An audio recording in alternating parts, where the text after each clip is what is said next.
Al-Mayadeen, rudal hipersonik Iran buat Amerika Serikat, Israel tercengang.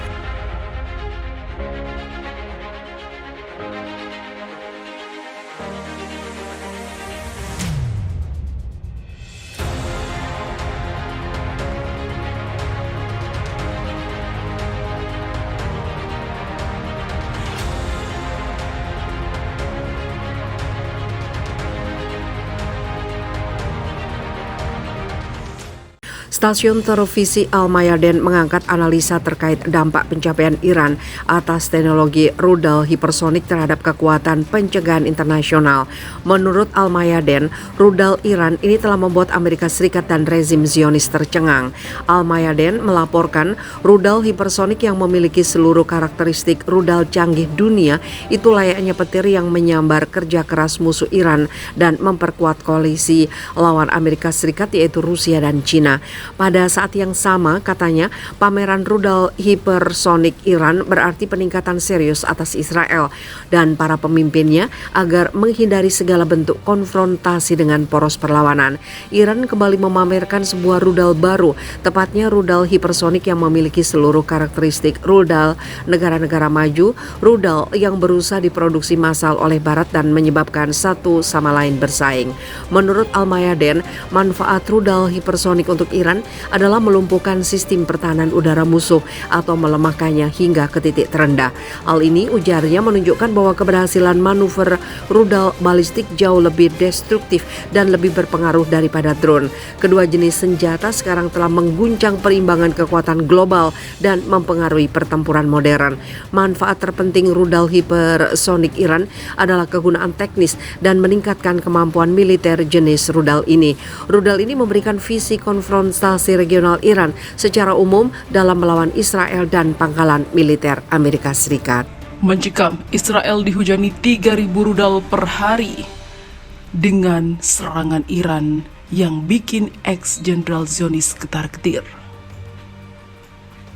Pensiunan Jenderal Militer Zionis Yitzhak Brik memperingatkan skenario mengerikan di mana Israel bisa dihujani 3.000 rudal setiap hari jika benar-benar ingin cari masalah dengan Iran, karena baru-baru ini 10 gerombolan Zionis ditangkap oleh Iran. Menurutnya, konflik militer dengan Teheran akan berubah menjadi perang multifront. Artinya, negara Yahudi tersebut tidak hanya diserang dari Iran, tapi juga dari Suriah, Irak, Lebanon, dan juga Gaza, di mana kelompok bersenjata pro-Iran akan angkat senjata tanpa main-main. Brik juga mengatakan ketidaksiapan di pihak militer Israel dan para pemimpinnya sehingga konflik dengan Teheran merugi dan bikin Tel Aviv goyang. Kelompok pro-Iran di Suriah, Yaman, dan Irak serta Hamas di jalur Gaza meluncurkan rudal dan drone ke Israel yang tak tanggung-tanggung jumlahnya, sehingga jumlah rata-rata rudal yang ditembakkan ke negara pendudukan Israel menjadi 3.000 per hari, kata Brik kepada Mivzaklev News. Yang lebih mengerikan lagi, sambung Brik, adalah perang saudara antara komunitas Arab dan Yahudi di kota-kota campuran di Israel. Situasi ini pernah terjadi ketika Israel perang dengan kelompok militan Gaza Palestina beberapa bulan lalu. Serangan terhadap musuh akan menyebabkan kekerasan antara orang Arab dan Yahudi di kota-kota campuran, komunitas, desa, dan juga persimpangan jalan, ungkapnya. Dia juga memperkirakan jumlah korban yang besar selain perusakan massal, kota dan infrastruktur. Mantan pejabat militer itu dalam beberapa kesempatan memperingatkan bahwa rezim Israel tidak siap untuk perang multifront. Para pemimpin Israel harus kembali sadar dan segera bertemu dalam segi dialog untuk membuat keputusan guna mempersiapkan tentara menghadapi perang multifront dan membentuk kepercayaan keamanan modern, katanya.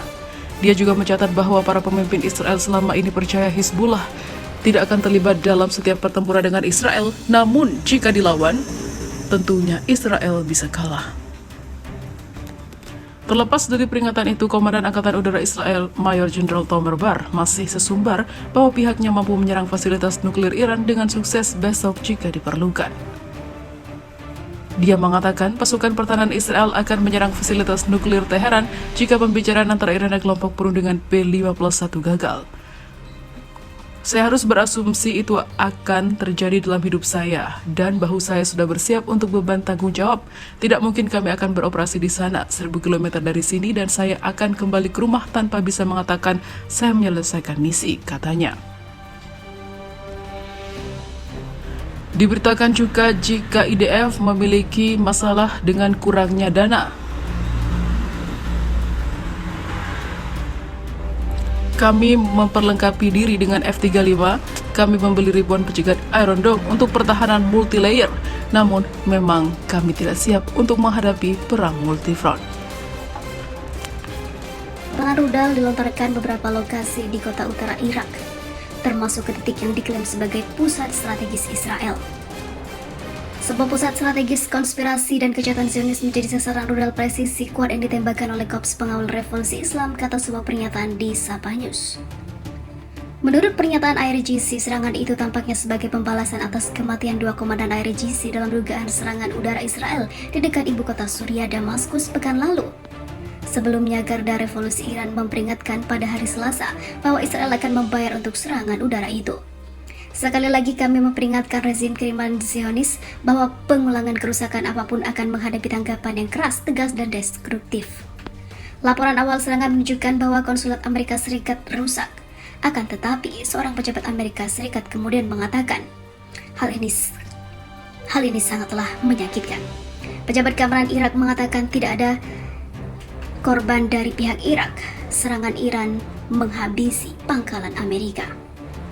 Dia mengatakan proyektil itu adalah Fateh 110 buatan Iran, kemungkinan ditembakkan sebagai pembalasan atas 2 pengawal revolusi yang tewas di Suriah pekan lalu dalam dugaan serangan Israel. Menurut pernyataan IRGC, serangan itu sebagai pembalasan atas kematian 2 perwira IRGC dalam dugaan serangan udara Israel di dekat ibu kota Suriah. IRGC mengatakan balasan dendam akan segera tiba